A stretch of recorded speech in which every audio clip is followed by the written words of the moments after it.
Hello नमस्कार, कशा आहात? आय होप की तुम्ही सगळे मस्त मजेत आणि आनंदातच असणार आहात. तर मी ठरवलेलं लवकर उठायचं 6 वाजता, पण माझ्याकडून ते झालं नाही कारण ते 12:30 वाजता झोपली आहे मी. तर आता मागे तुम्हाला टाईम दिसतच असेल, 7ला 10 कमी आहेत. 5 मिनटं घड्याळ कमी पुढे आहे म्हणून 15 मिनटं असतील कमी. तर आता मी घेते पटापट आवरायला. आधी बेडशीट वगैरे क्लीन करते, नवीन उशीचे कवर घालते, म्हणजे ते आल्यावर वर झोपून जातील आणि मग मी खालची कामं करायला मोकळी. आणि आधी पोळ्यांचं पीठ मळते आणि पोळ्या करायला घेते. भात आमटी ते होत राहतील. तर चला तुम्ही माझ्यासोबत व्हिडिओ कंटिन्यू करा. आज गुरुवार आहे, मार्गशीर्ष महिन्यातला पहिला. सो लेट्स कॅमेरा सेट करून दिला होता मी आणि म्हटलं चला पहिला आधी मिस्टर यायच्या आधी बेडला मी बेडशीट घालते आणि कवर बदलून घेते. नाहीतर ते एकदा आले आणि बेडवरती झोपले ना, त्याच बेडशीटवर मग ते तसेच झोपून राहतील आणि त्यांना उठवता पण मला येणार नाही, कारण त्यांना नाईट असते आणि झोप कंट्रोल होत नाही. कारण मी पण नाईट केले, त्यावरून मी सांगू शकते. आणि इथे मी जी वरची बेडशीट हाताला भेटली ना, तीच मी काढली, जास्त शोधत बसली नाही. कारण सकाळी उठायला खूप कंटाळा येतो, पण काय करणार, उठल्याशिवाय ते पण अंघोळ करणार नाही, त्यांना पाणी गरम करून द्यावं लागतं. आणि एकदा ते चहा नाश्ता करून झोपले की मला पण टेन्शन नाही उपाशी झोपलेत म्हणून. तर म्हणून उठावं लागतं. आणि दुपारचं झोपायचं मी ठरवलं ना, का गरमी पण झाली आहे आता, मला माझ्या मम्मीने गरमी पडली आहे. कारण तेच मी घातली वर भेटली, आता परत वापस आहे तशी गरमी चालू झालेली आहे, त्यामुळे दुपारची सुद्धा झोप लागत नाही. आणि ही बेडशीट मला खूप आवडते. रोजच्या टाईमलाच झालं उठणं माझं, कितीही ठरवलं तरी व्हायचा टाईम होतो. आणि आज पण खरंच मला खूप लेट झाला होता देवी वगैरे मांडायला. तर का असं होतं आहे माहीत नाही मला. मी किती पण ठरवलं लवकर करायचं तरी पण आहे तो टाईम होतो. जरी जेवण केलं तरी पण, आणि एकदा मी न करून पण बघितलं होतं जेवण. लगेचच म्हटलं उशिशीला पण कवर घालून टाकूया आणि पहिला बेड सेट करून घेऊया. आणि जेव्हा मी ह्या बेड पूर्ण म्हणजे क्लीन केला आणि उशा वगैरे ठेवल्या ना, या उशीच्या कवर मी आज पहिल्यांदाच घालत होती. आणि झोपायच्या नाद्यामध्ये मला कुठून घालतात तेच मला ओपन स्पेस भेटत नव्हता, कुठून झोप उडालीच नव्हती. पण काय करणार, उठण्याशिवाय आज पर्याय नव्हता. 5 मिनटाची, अर्धा तास, 1 तास व्हायला टाईम लागला नसता, म्हणून म्हटलं नाही उठलंच पाहिजे. आणि उठली, व्हिडिओ स्टॉप केला आणि हे बघू शकता की तुम्ही किती सुंदर दिसतोय बेड. मला पण पर्सनली खूप आवडला. आणि तिथे माझं आवरून झालं होतं आणि लगेचच म्हटलं देवपूजा पण करून घेऊया. आणि हाताखाली सारखं उठायला नको म्हणून एकदा सर्व सामान आणून ठेवलं होतं.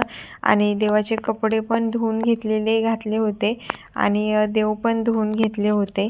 आधी म्हटलं देवाचे फोटो ठेवून घेऊया, देव लावून घेऊया आणि मग पुढे देवी बसवूया. नाहीतर ते बसवल्यानंतर मला मागचं काहीही करता येणार नाही ना, कुठली गोष्ट घेता येणार आहे रांगोळी वगैरे असल्यावरती. म्हणून म्हटलं आधी देवघर स्वच्छ करून घेते आणि मग घट मांडायच्या मागं लागते. तर इथे मी देव ठेवले होते, देवांना हार वगैरे, परत त्यांचे गळ्यातलं वगैरे घालून घेतले. हा माझा आहे बाप्पा. हा बाप्पा माझ्या घरात आल्यापासून माझे सगळं विघ्न त्यांनी दूर केलेले आहेत. खरंच आराध्य दैवत बोलतात ना गणपती, तो खरंच विघ्नहर्ता आहे. तरी मी इथे सगळ्यात आधी चौरंगावर तांदूळ घेतले होते, तांदळावरती हळदी कुंकू वाहिले. हळदी कुंकवावरती मी कळशी ठेवली होती, कारण माझ्याकडे तांब्या खूप छोटा आहे. पुढच्या वेळी मी घेईल कलश एक. आणि मी कशी दिसते हे मला कमेंटमध्ये नक्कीच सांगा. आणि मी इथे आजही नवीनच साडी घातली होती पहिल्यांदाच, आणि हा क्लिपसुद्धा मी नवीनच लावला होता.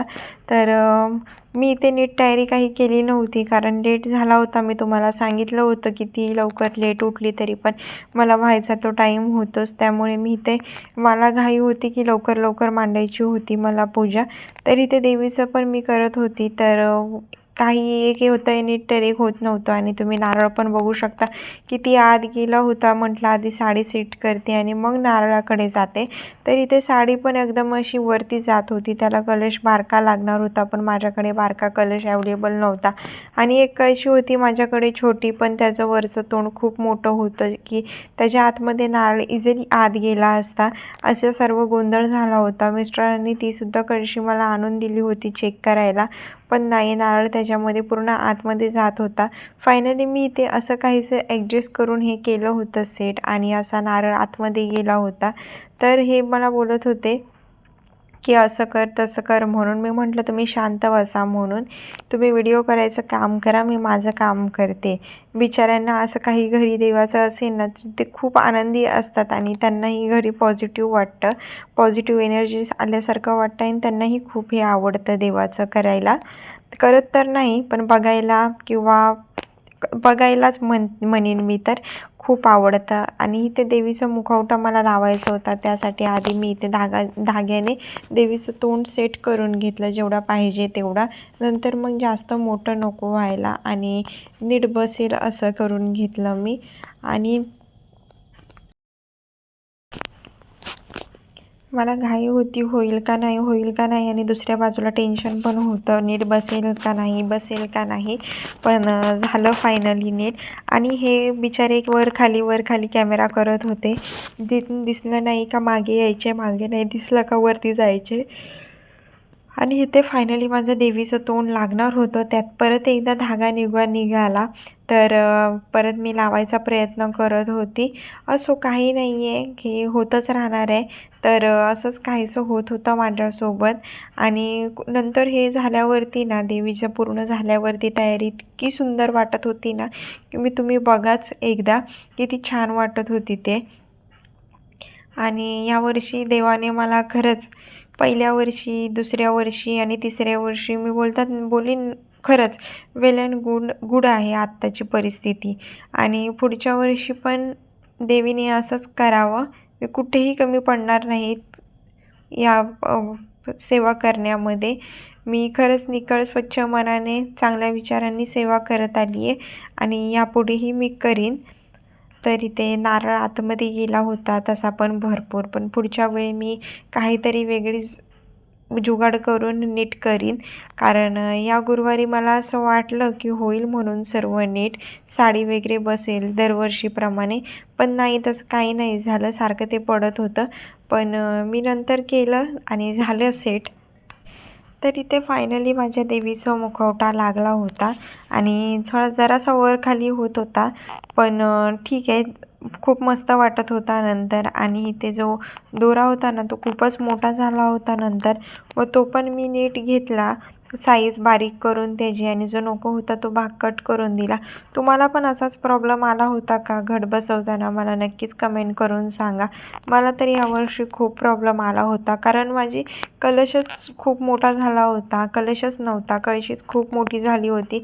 आणि त्यातल्या त्यात ही जी मी साडी आणली होती ना त्याचा घेरसुद्धा खूप बारका होत होता. त्यामुळे आणि ही जी साडी आहे ना अंबाबाईच्या पॅटर्नमध्ये, ती मी पहिल्यांदाच आणली होती यावर्षी. तरी त्या माझ्या देवीचा फायनली फेस लागला होता आणि मी खूप खुश होती या मोमेंटला, की मी तुम्हाला ते शब्दात सांगू शकत नव्हती. कारण कसं असतं, जेव्हा एखादा माणूस हौशेने आणतो आणि ती जेव्हा एखादी गोष्ट होत नाही ना आणि ती एकदमच अशी सक्सेस होते ना, तेव्हा खूप म्हणजे खूप भारी वाटत होतं. तर इथे बघू शकता तुम्ही किती प्रॉब्लेम येत होते या टायमाला पण. तर इथे झालं होतं माझं फायनली. तर इथे बिछाना वगैरे पडला होता, म्हटलं चला आवरून घेऊया म्हणून. तर मी आता आवरून घेते. साडी वगैरे सकाळी नीट घातली नव्हती आणि आता झोपलेली पण मी, तर केस वगैरे नीट करते, माझं मी आवरते आणि मग तुम्हाला भेटते. आणि मगच भेटते, नंतरच बोलू. घर वगैरे आवरते आणि त्यात आता पहिली गोष्ट माझी चार्जिंग पण नाही आहे फोनला माझ्या. तर आता चार्जिंगला लावते आणि बाकीची कामं आवरून घेते, मग भेटू आपण. काढते कारण खूप कंटाळा आला आहे. वाजलेत 7 वाजलेत आणि आता काढते आणि ह्याच्या पुढे मग व्हिडिओचा एंड करते मी, कारण खूप लेट होईल मग. तर चला. ते इथे उंबरठ्याला मी पण अशी रांगोळी काढली होती जी की मला पर्सनली खूप आवडली. आणि देवीचा तुम्ही फायनल लुक बघू शकता आणि कमेंटमध्ये मला नक्की सांगा कशी वाटते माझी देवी.